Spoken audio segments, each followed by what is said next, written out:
आजिर एही भिडियो रे मु आपण मानकु एपरि दुईटी चमत्कारी उपाय विषय कहबाकू जाउछि जे उपाय दुईटी को जदि आपण नुआ वर्षर प्रथम दिन रे करिनियंती तो निश्चित भाबरे आपणक जीवन रे चालुथिबा धनजनित समस्या सबुदिन पई दूर होई जिवो। दारिद्र्यता आपणकर सबुदिन पई पीछा छाड़ी देबो। तो बंधु माने मन रखिबे जे भिडियोटी को आपणकु शेष पर्यंत देखिबार अछि, कारण शेष पर्यंत देखिले ही आपण वास्तव में जानीपारे जे केउ उपायटी आपण किपरि भाबरे पालन कले आपनको ताहा लाभ दे पारिबो। आपण जदि भिडियोटी को अधारु छाड़ी दियंती तो आपण केबे भी संपूर्ण ज्ञान पाई परिबे नाही। तेणु आपण जदि भिडियोटी को शेष पर्यंत देखंती तो भिडियोटी को निश्चित भाबरे आपण भलो भाबरे बुझी पारिबे, जाकि आपणको पई ही लाभप्रद हेबो। तो बंधु माने आजिर एही भिडियो रे मु आपणको एपरि किछि गच्छ विषय कहबी जे गच्छ को जदि आपण नुआ वर्षर प्रथम दिन रे छुई नियंती तो आपणको जीवन रे चलीथिबा समस्या सबुदिन पई दूर होई जिवो। एवं द्वितीय उपायटी हेउछि आपण एपरि केउ जिनिस नुआ वर्षर प्रथम दिन निज घर को आनिबा द्वारा मध्य आपणको घरे चलीथिबा समस्या समस्त प्रकारर समस्या एवं धनजनित समस्या मध्य सबुदिन पई दूर होई जिवो। आपणको माँ लक्ष्मीकर साक्षात कृपा प्राप्ति हेबो। तो जनवरी प्रथम दिन आपण जदि निज घर को एही जिनिस गुड़िक मध्यरु कोनोसी गोटिए जिनिस नै आसुछंती किंबा एही चमत्कारी गच्छ मध्यरु कोनोसी गोटिए गच्छ को छुई देई आसुछंती तो निश्चित भाबरे आपणको जीवन रे चलीथिबा धनजनित समस्या दूर होई जिवो एवं वर्ष सारा आपणकर धनर अभाव हेबो नाही। तो बंधु माने एबे आसंतु जानिबा नुआ वर्ष दिन एपरि केउ वस्तु घर को आनिबा द्वारा आपणको जीवन रे चलीथिबा धनजनित समस्यार अंत होई जिवो एवं आपणको माँ लक्ष्मीकर विशेष कृपा मध्य प्राप्ति हेबो। तेबे बंधु माने प्रथम जिनिसटी हेउची सुआर चित्र। आपण काहेकि नुआ वर्षर प्रथम दिन रे निज घर को सुआर चित्र आनिबा उचित। तेबे बंधु माने एहा पछरे एक कारण रहिछि। बंधु माने जदि आपणक घरे छोट पिला अछंती एवं सेमाने पाठ पढ़ारे मन देउ नाहंती, पाठ पढ़ारे सेमानकर मन लागु नाही किंबा आपण जदि निजे कोनोसी जॉब पई प्रिपेयर हेउछंती, आपणको कोनोसी भलो जॉब पई प्रिपेयर हेबार अछि तो आपण निज घर को एही नुआ वर्ष दिन सुआर फोटो चित्र निश्चय आनंतु एवं घरर उत्तर दिगरे आपण सुआर चित्र लगांतु।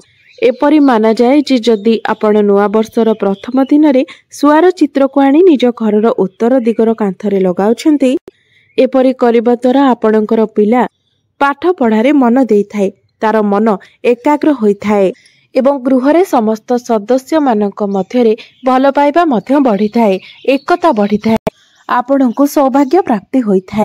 सुआ को दारिद्र्यतार नाशक बोली कहा जायथाय। जदि आपणको गृहर कोनोसी सदस्य अनेक दिन धरी कोनोसी रोगरे पीड़ित अछंती किंबा आपणको गृहरे दारिद्र्यता लागि रहुछि, वास्तुशास्त्र अनुसार सुआ को अत्यंत शुभ बोली माना जायछि। जेउठारे सुआर चित्र रहिथाय सेठारे केबे भी धनर अभाव होई नथाय। तो सेथिपाई बंधु माने नुआ वर्ष दिन आपण घर को सुआर चित्र निश्चय आनंतु। एबे आसंतु जानिबा द्वितीय सामग्रीटी कोन। तेबे द्वितीय सामग्रीटी हेउछि शंख। बंधु माने आमर हिंदू शास्त्र रे शंख को बहुत पवित्र बोली माना जायथाय। तेबे एपरि काहेकि माना जायथाय, कारण समुद्र मंथन समय रे शंखर उत्पत्ति होइथिला एवं 14टी रत्न मध्यरे शंखर गणना मध्य होइथाय। शंख को स्वयं भगवान विष्णु निज हस्तरे धारण करिथांती एवं शंखरे माँ लक्ष्मीकर मध्य निवास होइथाय। जेउ घरे प्रतिदिन शंख ध्वनि करा जायथाय सेही घरे सर्वदा वातावरण पवित्र एवं शुद्ध रहिथाय। सेही घर रे जहाँ भी किछि नकारात्मक शक्ति रहिथाय से सबुर नाश हो जायथाय। नुआ वर्ष दिन जदि आपण निज घर को शंख किनिकी आणुछंती तो भगवान श्री विष्णुक सहित माँ लक्ष्मी मध्य आपणक गृहरे निवास करिथांती। विशेष करी नुआ वर्षर प्रथम दिन निज घरे आपण शंख ध्वनि करिबा उचित, जहा फଳରେ पूरा वर्षटी आपणक माई शुभमय रहिबो। बंधु माने घरे शंख रखिबा द्वारा जदि पिला चिड़चिड़ हेउथाय तो से मध्य शांत होइथाय एवं जदि आपणक गृहरे कोनोसी प्रकारर तंत्र शक्तिर प्रयोग होइथाय तेबे ताहाको मध्य शंख नष्ट करि देइथाय। एहा व्यतीत माँ लक्ष्मीकर आपणक गृहरे स्थायी निवास मध्य शंख द्वारा ही होइथाय। अर्थात आपणक गृहरे जदि शंख रहिथाय तेबे माँ लक्ष्मी मध्य आपणक गृहरे स्थायी निवास करिथांती ଏହା ବ୍ୟତୀତ ଆପଣଙ୍କ ଗୃହରେ ଯଦି ଅଯଥା ଖର୍ଚ୍ଚ ଅଧିକ ହୋଇଥାଏ, ଆୟ ଅପେକ୍ଷା ଆପଣଙ୍କ ଗୃହରେ ବ୍ୟୟ ଅଧିକ ହୋଇଥାଏ, ତେବେ ଏହାକୁ ମଧ୍ୟ ଶଙ୍ଖ ନିୟନ୍ତ୍ରଣ କରିଦେଇଥାଏ। ଶଙ୍ଖ ଆପଣଙ୍କର ଅତିରିକ୍ତ ଖର୍ଚ୍ଚକୁ ରୋକିବାର କାର୍ଯ୍ୟ କରିଥାଏ, ଯାହାଫଳରେ ଆପଣଙ୍କ ଗୃହରେ କେବେ ବି ଧନର ଅଭାବ ହୋଇନଥାଏ ଏବଂ ଗୃହରେ ସର୍ବଦା ଶାନ୍ତିର ପରିବେଶ ରହିଥାଏ। ତ ନୂଆ ବର୍ଷର ପ୍ରଥମ ଦିନରେ ଆପଣ ନିଶ୍ଚିତ ଭାବରେ ନିଜ ଘରକୁ ଶଙ୍ଖ କିଣିକି ଆଣନ୍ତୁ। ନିଶ୍ଚିତ ଭାବରେ ଆପଣଙ୍କୁ ଏହା ଅନେକ ପ୍ରକାରର ଲାଭ ପ୍ରଦାନ କରିବ। ତେବେ ତୃତୀୟ ସାମଗ୍ରୀଟି ହେଉଛି ଭଗବାନ ଶ୍ରୀ ଗଣେଶଙ୍କର ମୂର୍ତ୍ତି। ଆପଣ ବର୍ଷ ସାରା ନିଜ ଗୃହରେ ସୁଖ ସମୃଦ୍ଧିର ବୃଦ୍ଧି କରିବା ପାଇଁ ନୂଆ ବର୍ଷର ପ୍ରଥମ ଦିନରେ ଆପଣ ଶ୍ରୀ ଗଣେଶଙ୍କର ମୂର୍ତ୍ତି ନିଶ୍ଚିତ ଭାବରେ କିଣିକି ଆଣନ୍ତୁ, କାରଣ ଏହି ବର୍ଷଟି ନୂତନ ବର୍ଷ ବୁଧବାରରୁ ହିଁ ଆରମ୍ଭ ହେଉଛି, ଯାହାଫଳରେ ସମ୍ପୂର୍ଣ୍ଣ ବର୍ଷଟି ଉପରେ ଶ୍ରୀ ଗଣେଶଙ୍କର ପ୍ରଭାବ ରହିବ। ସେଥିପାଇଁ ଯଦି ଆପଣ ଶୁଭ ଲାଭ ରିଦ୍ଧି ସିଦ୍ଧି ପ୍ରାପ୍ତ କରିବା ପାଇଁ ଚାହୁଁଛନ୍ତି, ତେବେ ଆପଣ ଏହି ନୂଆ ବର୍ଷର ପ୍ରଥମ ଦିନ ନିଜ ଘରକୁ ଶ୍ରୀ ଗଣେଶଙ୍କର ମୂର୍ତ୍ତି ନିଶ୍ଚିତ ଆଣନ୍ତୁ, କାରଣ ଶ୍ରୀ ଗଣେଶ ଅଗ୍ରପୂଜ୍ୟ ଅଟନ୍ତି। ଯେଉଁ ଗୃହରେ ନୂଆ ବର୍ଷର ପ୍ରଥମ ଦିନ ଶ୍ରୀ ଗଣେଶଙ୍କର ପ୍ରତିମା ଅଣାଯାଇଥାଏ, ସେହି ଗୃହରେ କେବେ ବି ସୁଖ ସମୃଦ୍ଧି ଅଭାବ ହୋଇନଥାଏ। ଶ୍ରୀ ଗଣେଶଙ୍କୁ ରିଦ୍ଧି ସିଦ୍ଧିଙ୍କର ସ୍ୱାମୀ କୁହାଯାଇଥାଏ, ଶୁଭ ଲାଭଙ୍କର ପିତା କୁହାଯାଇଥାଏ। ଶ୍ରୀ ଗଣେଶଙ୍କୁ ମଙ୍ଗଳକାରୀ ସ୍ୱରୂପ ମାନାଯାଇଥାଏ, ବିଘ୍ନହର୍ତ୍ତା ମାନାଯାଇଥାଏ। ଶ୍ରୀ ଗଣେଶ ସର୍ବଦା ମଙ୍ଗଳ ପ୍ରଦାନ କରିଥାନ୍ତି। ତ ଆପଣମାନେ ମଧ୍ୟ ଯଦି ଚାହୁଁଛନ୍ତି ଯେ ଆପଣଙ୍କ ଜୀବନରେ ଥିବା ସମସ୍ତ ବାଧାବିଘ୍ନ ଦୂର ହୋଇଯାଉ, ଆପଣଙ୍କର ଜୀବନରେ ମଙ୍ଗଳ ଆସୁ, ତ ସେଥିପାଇଁ ଆପଣମାନେ ନିଶ୍ଚିତ ଭାବରେ ନୂଆବର୍ଷର ପ୍ରଥମ ଦିନରେ ନିଜର ଘରକୁ ଶ୍ରୀ ଗଣେଶଙ୍କର ପ୍ରତିମା କିମ୍ବା ଫଟୋ ନିଶ୍ଚିତ ଭାବରେ ଆଣନ୍ତୁ। ଚତୁର୍ଥ ସାମଗ୍ରୀଟି ହେଉଛି ତୁଳସୀ ଗଛ। ବନ୍ଧୁମାନେ, ଆମର ହିନ୍ଦୁ ଧର୍ମରେ ତୁଳସୀ ଗଛକୁ ବହୁତ ହି ଅଧିକ ପବିତ୍ର ମାନାଯାଇଥାଏ। ତୁଳସୀ ଗଛକୁ ମା ଲକ୍ଷ୍ମୀଙ୍କର ସ୍ୱରୂପ ମାନାଯାଇଥାଏ। ସେଥିପାଇଁ ପ୍ରତ୍ୟେକ ଦିନ ନିୟମିତ ଭାବରେ ମା ତୁଳସୀଙ୍କର ପୂଜା କରିବା ଦ୍ୱାରା ଆପଣଙ୍କୁ ଶ୍ରୀ ବିଷ୍ଣୁଙ୍କ ସହିତ ମା ଲକ୍ଷ୍ମୀଙ୍କର ଆଶୀର୍ବାଦ ମଧ୍ୟ ପ୍ରାପ୍ତି ହୋଇଥାଏ। ସେଥିପାଇଁ ନୂଆ ବର୍ଷର ପ୍ରଥମ ଦିନରେ ଆପଣ ନିଜ ଗୃହରେ ତୁଳସୀ ଗଛ ନିଶ୍ଚୟ ଭାବରେ ଲଗାନ୍ତୁ, ଯାହାଫଳରେ ବର୍ଷ ସାରା ଆପଣଙ୍କ ଗୃହରେ ସୁଖ ସମୃଦ୍ଧି ଲାଗି ରହିବ। ଆପଣଙ୍କ ଗୃହରେ ଧନ ଧାନ୍ୟରେ ବୃଦ୍ଧି ହେବ। ବନ୍ଧୁମାନେ, ମା ଲକ୍ଷ୍ମୀଙ୍କୁ ଆମେ ଧନର ଦେବୀ ଭାବରେ ଜାଣିଥାଉ, ମାତ୍ର ଧନ ଦେବାର ଅଧିକାର ଶ୍ରୀ ବିଷ୍ଣୁଙ୍କ ନିକଟରେ ରହିଥାଏ ଏବଂ କାହାକୁ କେତେ ମାତ୍ରାରେ ଧନ ଦିଆଯିବ ତାହା ଶ୍ରୀ ବିଷ୍ଣୁ ହିଁ ନିର୍ଦ୍ଧାରିତ କରିଥାନ୍ତି। ସେଥିପାଇଁ ଯେଉଁ ବ୍ୟକ୍ତି ନିୟମିତ ଭାବରେ ପ୍ରତ୍ୟେକ ଦିନ ମା ତୁଳସୀଙ୍କର ପୂଜାର୍ଚ୍ଚନା କରିଥାନ୍ତି, ତାଙ୍କୁ ଶ୍ରୀ ବିଷ୍ଣୁଙ୍କର ବିଶେଷ କୃପା ପ୍ରାପ୍ତି ହୋଇଥାଏ। ଯେଉଁ ବ୍ୟକ୍ତିମାନଙ୍କର ଆଧ୍ୟାତ୍ମିକ ଉନ୍ନତି ହୋଇପାରୁନାହିଁ, ଯେଉଁ ବ୍ୟକ୍ତିମାନେ ଆଗକୁ ବଢ଼ି ପାରୁନାହାନ୍ତି ଏବଂ ଆପଣମାନେ ଯଦି ଚାହୁଁଛନ୍ତି ଯେ ନୂତନ ବର୍ଷଟି ଆପଣଙ୍କର ବହୁତ ଭଲରେ କଟୁ, ନୂଆ ବର୍ଷଟି ଆପଣଙ୍କ ପାଇଁ ଶୁଭମୟ ହେଉ, ତ ନୂଆ ବର୍ଷ ଦିନ ଆପଣ କୌଣସି ମନ୍ଦିର ନିକଟକୁ ଯାଆନ୍ତୁ ଏବଂ ସେଠାରେ ଆପଣ ଗୋଟିଏ କିମ୍ବା ଦୁଇଟି ତୁଳସୀ ଗଛ ନିଶ୍ଚିତ ଭାବରେ ଲଗାନ୍ତୁ ଏବଂ ଆପଣ ନିଜର ଘରେ ମଧ୍ୟ ଗୋଟିଏ କିମ୍ବା ଦୁଇଟି ତୁଳସୀ ଗଛ ନିଶ୍ଚୟ ଲଗାନ୍ତୁ। ଆପଣ ଚାହିଁଲେ ଏହି ନୂତନ ବର୍ଷ ଦିନ ଅନ୍ୟ ବୃକ୍ଷ ମଧ୍ୟ ଲଗାଇ ପାରିବେ, କାରଣ ବୃକ୍ଷରୋପଣ ମହତ୍ କାର୍ଯ୍ୟ ହୋଇଥାଏ। ତୁଳସୀ ଗଛ ଯେତିକି ଭଲରେ ବଢ଼ିବ ଏବଂ ଯେତେ ଝଙ୍କାଳିଆ ହେବ, ଆପଣଙ୍କ ଗୃହରେ ସୁଖ ସମୃଦ୍ଧି ଏବଂ ଧନଧାନ୍ୟ ମଧ୍ୟ ସେହି ମାତ୍ରାରେ ବଢ଼ିବାକୁ ଲାଗିବ। ସେଥିପାଇଁ ନିଶ୍ଚିତ ଭାବରେ ନୂଆ ବର୍ଷର ପ୍ରଥମ ଦିନରେ ଆପଣ ତୁଳସୀ ଗଛ ଏବଂ ଅନ୍ୟାନ୍ୟ ବୃକ୍ଷ ମଧ୍ୟ ରୋପଣ କରନ୍ତୁ। ପଞ୍ଚମ ସାମଗ୍ରୀଟି ହେଉଛି ମୟୂରପୁଚ୍ଛ। ଏହି ମୟୂରପୁଚ୍ଛଟି ଭଗବାନ ଶ୍ରୀକୃଷ୍ଣଙ୍କର ଅତ୍ୟନ୍ତ ପ୍ରିୟ ବସ୍ତୁ ଅଟେ। ଶ୍ରୀକୃଷ୍ଣ ସର୍ବଦା ନିଜର ମସ୍ତକରେ ମୟୂର ପଙ୍ଖକୁ ଧାରଣ କରିଥାନ୍ତି। ଶ୍ରୀକୃଷ୍ଣଙ୍କର ମକୁଟରେ ସବୁବେଳେ ମୟୂର ପଙ୍ଖ ରହିଥାଏ ଏବଂ ମୟୂର ପଙ୍ଖ ଦ୍ୱାରା ମା ଲକ୍ଷ୍ମୀ ମଧ୍ୟ ଆକର୍ଷିତ ହୋଇଥାନ୍ତି। ତ ନୂଆ ବର୍ଷ ଦିନ ଆପଣ ନିଜ ଘରକୁ ମୟୂର ପୁଚ୍ଛ କିଣିକି ଆଣନ୍ତୁ ଏବଂ ଏହାକୁ ଆପଣ ନିଜ ଘରର ଉତ୍ତର ଦିଗର କାନ୍ଥରେ ଲଗାଇ ଦିଅନ୍ତୁ। ଆପଣ ଯଦି ନିଜ ଘରର ଉତ୍ତର ଦିଗରେ ମୟୂର ପୁଚ୍ଛ ଲଗାଉଛନ୍ତି, ତ ଏହା ଆପଣଙ୍କ ଘରେ ଥିବା ସମସ୍ତ ପ୍ରକାରର ନକାରାତ୍ମକ ଶକ୍ତିକୁ ଟାଣି ବାହାର କରିଦେଇଥାଏ ଏବଂ ଆପଣଙ୍କ ଗୃହରେ ଧନ ଧାନ୍ୟରେ ମଧ୍ୟ ବୃଦ୍ଧି କରିଥାଏ। ଷଷ୍ଠ ସାମଗ୍ରୀଟି ହେଉଛି ଚାନ୍ଦିର ହାତୀ। ଯଦି ଜ୍ୟୋତିଷ ଶାସ୍ତ୍ର ଅନୁସାରେ ଆପଣ ନିଜ ଘରକୁ ନୂଆ ବର୍ଷର ପ୍ରଥମ ଦିନରେ ଚାନ୍ଦିର ହାତୀ କିଣିକି ଆଣୁଛନ୍ତି, ତ ଆପଣଙ୍କର ବ୍ୟାପାର ଏବଂ ଚାକିରି କ୍ଷେତ୍ରରେ ବହୁତ ଅଧିକ ଉନ୍ନତି ହୋଇଥାଏ। ଗୃହରେ ସର୍ବଦା ସୁଖ ଶାନ୍ତିର ବାସ ହୋଇଥାଏ। ଯଦି ଆପଣ ଚାହୁଁଛନ୍ତି ଯେ ଆପଣଙ୍କ ଗୃହରେ ସର୍ବଦା ସୁଖ ଶାନ୍ତିର ବାସ ହେଉ, तो निश्चित भाव में आपण निज घर को चांदीर हाथी किणिकी नेकी आसंतु, जहाँफल आपण गृह सदा सर्वदा सुख समृद्धि एवं वैभव भरी रहिबो। सप्तम वस्तुटी हेउछि धातुरे निर्मित कइछ। आपण चाहिए चांदी रे निर्मित कइछ आनी पारिबे किंबा पित्तल रे निर्मित कइछ मध्ये आपण घर को आनी पारिबे। एहाको बहुत शुभ माना जाय थाए एवं एहाको आपण उत्तर दिगरे स्थापन करंतु। तो बंधु माने जदि आपण धनर अभिलाष रखिछन्ति तेबे एहाको आपण उत्तर दिगरे रखंतु। जदि आपण सुख शांतिर कामना करूछन्ति तो एहाको आपण पूर्व दिगरे रखंतु। एवं जदि आपण उत्तम स्वास्थ्यर प्राप्ति चाहुछन्ति तो एहाको आपण पश्चिम दिगरे स्थापन करंतु। तो बंधु मैंने जितेबेले आपण धातुर कइछ घर को आणुछन्ति तो सर्वप्रथम एहाको आपण गंगा जल रे भल भाबरे स्नान कराई नियंतु। तापरे आपण गायत्री मंत्रर पाठ करंतु। माँ लक्ष्मींकर मंत्र जप करंतु, जहा फल कइछटी अभिमंत्रित होइजिबो। तापरे आपण निजर कामना अनुसार एहाको सही दिगरे आपण स्थापन करंतु। जदि आपण एहाको उत्तर दिगरे रखुछन्ति तो आपणको गृह रे एहा धन वृद्धि कराई थाए। तेबे सप्तम जिनिसटी हेउछि गोमती चक्र। बंधु माने गोमती चक्रटी गोटे साधारण पत्थर परी देखा जाय थाए। बंधु माने घरे गोमती चक्र रखिबा द्वारा आपणको शत्रु भय लागि न थाए। आपण जदि सधपा नारी अटंती एवं निज सिंदूर डबारे आपण गोटे गोमती चक्र रखुछन्ते तो यह आपणकर स्वामी को समस्त विपदरु रक्षा करिथाए। आपणको मध्यरे भल पाइबा बढ़ी थाए। आपण चाहिए 11टी गोमती चक्र को हलदिया कपड़ा रे बांधी माँ लक्ष्मी निकटरे पूजार्चना करी निजर धन रखुथिबा स्थान रे मध्य रखि पारिबे, जहा फल रे आपणको गृह रे धन धान्य रे वृद्धि हेबो एवं गृह रे केबे भी धनर समस्या देखा देबो नाही। तेबे अन्य गोटे वस्तु हेउछि एक आखि वाला नड़िया। बंधु माने एक आखि वाला नड़िया बहुत ही विरल होता है। यह आपन को सहजरे मिली न थाए।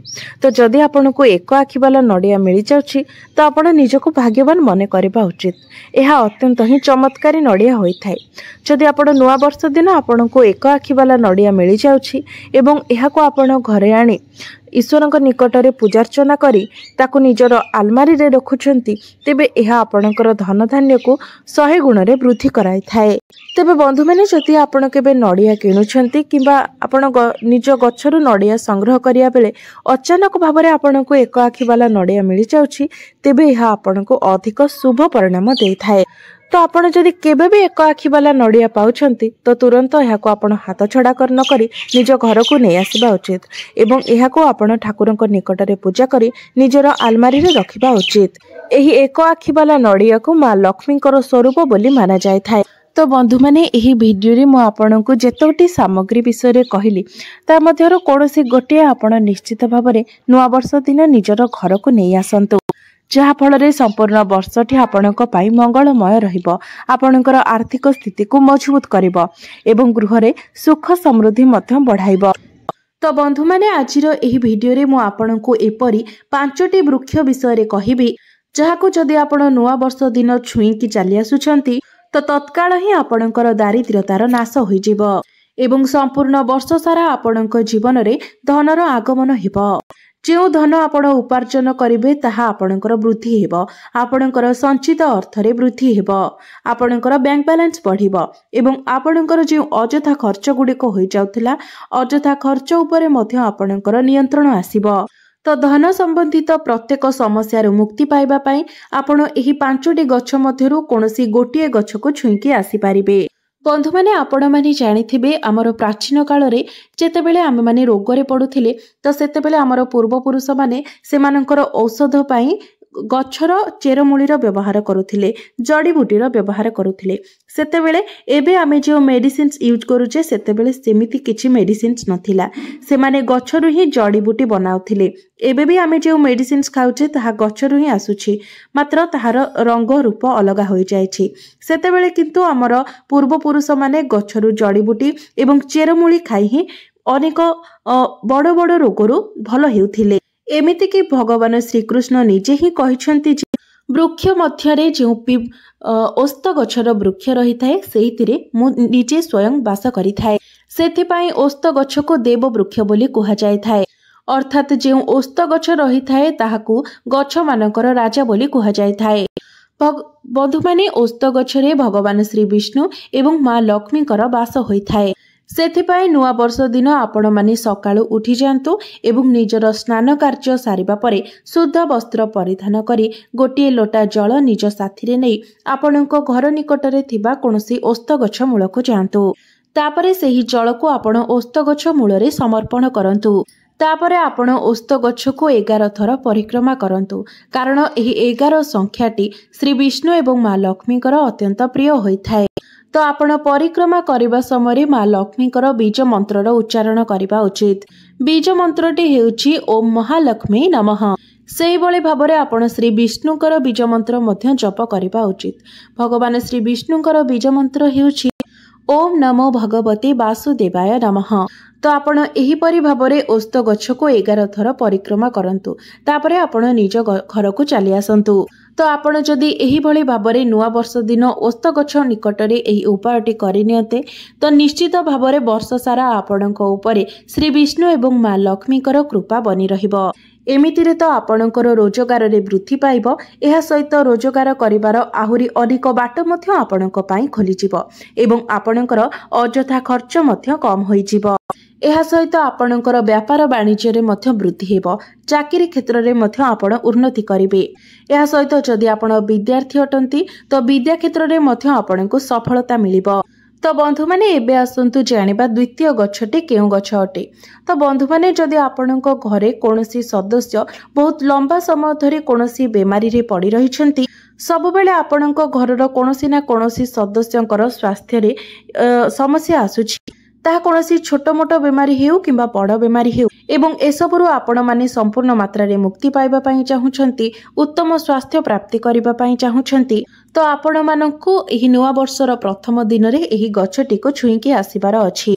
बंधु माने आपण माने समस्ते जानती जे निरोग रहिबा पई भगवान देवदेव महादेवंकर आशीर्वाद बहुत ही जरूरी होइथाय एवं जो व्यक्ति उपरे देवदेव महादेवंकर कृपा रही थाए सही व्यक्तिर काल मध्य किछि असुविधा करि पारि न थाए।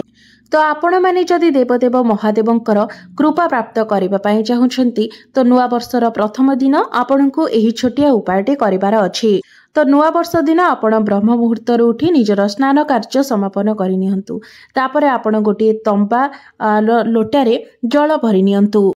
एहापरे आपणको घरे थिबा किंबा घर निकटरे थिबा बेलगछ मूलको जांतु। बंधु माने बेलगछर प्रत्येकटी पत्ररे महादेवंकर बास होइथाय एवं बेलगछर डालरे माँ पार्वतींकर बास होइथाय एवं बेलगछर मूलरे स्वर्गर बास होइथाय। तो आपण नुआ वर्षर प्रथम दिन रे कोनोसी भी बेलगछ मूलरे गोटिए लोटा जल अर्पण करिबार अछि। तापरे आपण देवदेव महादेवंकर बीज मंत्र 108 थर जप करंतु, कारण भगवान देवदेव महादेवंकु 108 संख्याटी अति प्रिय होइथाय। तो आपण ओम नमः शिवाय 108 थर जप करंतु। तो नुआ वर्षर प्रथम दिन रे जदि आपण एही उपायटी को पालन करि नेउछंती तो निश्चित भाबरे वर्ष सारा आपणको उपरे देवदेव महादेवंकर कृपा निश्चित भाबरे रहिबो। एहा सहित आपणकर संपूर्ण परिवार मध्य रोग मुक्त रहिबे। एही उपाय को करिबा परे आपणको आपणको जीवन रे राहु केतुंकर साथ मध्य मिलिबो, कारण जणे व्यक्तिंकर भाग्यर नियंत्रण राहु केतुंकर हाथ रे रहिताय। अर्थात एही उपायटी करिबा परे आपणको आपणको जीवन रे आपणको भाग्यर साथ मध्य मिलिबो। आपणको कुंडली रे नवग्रहंकर जदि कोनोसी भी अशुभ प्रभाव थिबो तेबे ताहा मध्य समाप्त होई जिवो। तो बंधु माने एबे आसंतु जानिबा तृतीय वृक्षटी विषय।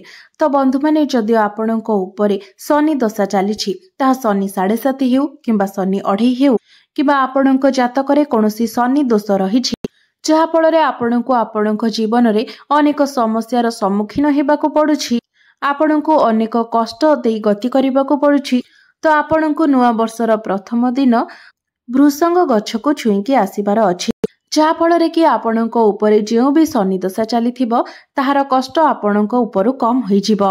कारण जेउ भृसंग गछ रहिथाय सेथिरे शनि देवंकर बास होइथाय।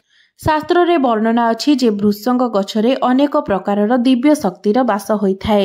अर्थात आपणको जीवन रे जदि ग्रह मानक सह जड़ित कोनोसी भी समस्या चालुछि तो से सबुरु मुक्ति पाइबा पई आपणको वर्षर प्रथम दिन रे एही उपायटी पालन करिबार अछि। चतुर्थ वृक्ष मु आपणको जहा कहिबाकु जाउछि ताहा आपणको जीवन रे चलिथिबा समस्त समस्या को दूर करि पारिबो। ଯେମିତିକି ଯଦି ଆପଣ ସରକାରୀ ଚାକିରି କରୁଛନ୍ତି ସେଥିରେ ଯଦି କିଛି ଅସୁବିଧା ଅଛି କିମ୍ବା ଆପଣ ଯଦି ଚାକିରି ପାଇଁ ପ୍ରସ୍ତୁତ ହୋଇ ହୋଇ ଥକି ସାରିଲେଣି ଅଥଚ ଆପଣଙ୍କୁ ଚାକିରି ମିଳିପାରୁନାହିଁ, ପରିଶ୍ରମ ତ ଆପଣ ଦିନ ରାତି କରୁଛନ୍ତି ଅଥଚ ଭାଗ୍ୟ ଆପଣଙ୍କୁ ସାଥ ଦେଉନାହିଁ, କିମ୍ବା ଆପଣ ଯଦି ବ୍ୟାପାର ବାଣିଜ୍ୟ କରୁଛନ୍ତି ଏବଂ ବାରମ୍ବାର ସେଥିରେ ଆପଣ କ୍ଷତିର ସମ୍ମୁଖୀନ ହେଉଛନ୍ତି, ଦିନ ରାତି ପରିଶ୍ରମ କରିବା ପରେ ମଧ୍ୟ ଆପଣଙ୍କର ବ୍ୟାପାର ବାଣିଜ୍ୟରେ ବୃଦ୍ଧି ହୋଇପାରୁନାହିଁ, କିମ୍ବା ଆପଣଙ୍କର କୌଣସି ପାରିବାରିକ ସମସ୍ୟା ଚାଲିଛି, ଆପଣ ଭଡ଼ା ଘରେ ରହି ରହି ଥକି ସାରିଲେଣି ଅଥଚ ନିଜର ଗୋଟିଏ ଘର କରିପାରୁନାହାନ୍ତି, ତ ନୂଆ ବର୍ଷର ପ୍ରଥମ ଦିନରେ ଆପଣଙ୍କୁ ଅଁଳା ଗଛକୁ ଛୁଇଁକି ଆସିବାର ଅଛି। ଆପଣ ଯଦି ନୂଆ ବର୍ଷର ପ୍ରଥମ ଦିନରେ ଅଁଳା ଗଛକୁ ଛୁଇଁକି ଆସନ୍ତି ତ ନିଶ୍ଚିତ ଭାବରେ ଆପଣଙ୍କର ସମସ୍ତ ମନସ୍କାମନା ପୂର୍ଣ୍ଣ ହୋଇଯିବ। ତ ବର୍ଷ 2025ର ପ୍ରଥମ ଦିନରେ ଯଦି ଆପଣ ଏହି ଉପାୟଟିକୁ କରିନେଉଛନ୍ତି ତ ନିଶ୍ଚିତ ଭାବରେ ଆପଣ ଯେଉଁ ବି କାର୍ଯ୍ୟକ୍ଷେତ୍ରରେ ଅଛନ୍ତି ସେଥିରେ ଆପଣ ଉନ୍ନତି ଦେଖିବାକୁ ପାଇବେ। ବନ୍ଧୁମାନେ, ଅଁଳାର ଯେଉଁ ଗଛ ରହିଥାଏ ତାହା ମନସ୍କାମନା ପୂର୍ତ୍ତି ପାଇଁ ହିଁ ରହିଥାଏ। ଏବେ ଶେଷ ଗଛଟି ବିଷୟରେ ଜାଣିବା। ତ ଆପଣ ଯଦି ନିଃସନ୍ତାନ ଅଛନ୍ତି, ଯେତେ ଚେଷ୍ଟା ପରେ ବି ଆପଣଙ୍କର ସନ୍ତାନ ହେଉନାହିଁ, ତେବେ ଏହି ବୃକ୍ଷକୁ ଆପଣ ନୂଆ ବର୍ଷ ଦିନ ନିଶ୍ଚିତ ଭାବରେ ଛୁଇଁକି ଚାଲି ଆସନ୍ତୁ। କିମ୍ବା ଆପଣଙ୍କ ପରିବାରରେ ଯଦି ସର୍ବଦା କଳହ ଲାଗି ରହୁଛି ତେବେ ପରିବେଶକୁ ଶାନ୍ତ ବନାଇବା ପାଇଁ ମଧ୍ୟ ଆପଣ ଏହି ଉପାୟଟି ପାଳନ କରିପାରିବେ। ତ ବନ୍ଧୁମାନେ, ସେଥିପାଇଁ ନୂଆ ବର୍ଷର ପ୍ରଥମ ଦିନ ଆପଣ ଦେବଦାରୁ ଗଛକୁ ଛୁଇଁକି ଆସନ୍ତୁ।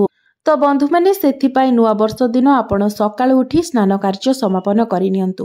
ଗୋଟିଏ ଘିଅର ଦୀପ ନେଇ ଯଦି ଆପଣଙ୍କ ଘରେ ଦେବଦାରୁ ଗଛ ଅଛି କିମ୍ବା ଘର ନିକଟରେ କେଉଁଠାରେ ଦେବଦାରୁ ଗଛ ଅଛି ତ ସେଠାକୁ ଯାଆନ୍ତୁ ଏବଂ ଦେବଦାରୁ ଗଛ ମୂଳରେ ଆପଣ ସେହି ଘିଅର ଦୀପକୁ ଜଳାନ୍ତୁ ଏବଂ ଆପଣଙ୍କର ମନରେ ଯାହା ବି ମନସ୍କାମନା ଅଛି ଆପଣ ଗଛ ନିକଟରେ ପ୍ରକାଶ କରନ୍ତୁ ଏବଂ ତାହାକୁ ପୂର୍ଣ୍ଣ କରିବା ପାଇଁ ଈଶ୍ୱରଙ୍କ ନିକଟରେ ପ୍ରାର୍ଥନା କରନ୍ତୁ। ଦେଖିବେ ନିଶ୍ଚିତ ଭାବରେ ଏହି 2025 ମସିହାରେ ଆପଣଙ୍କର ସେହି ଇଚ୍ଛା ନିଶ୍ଚିତ ଭାବରେ ପୂର୍ଣ୍ଣ ହେବ।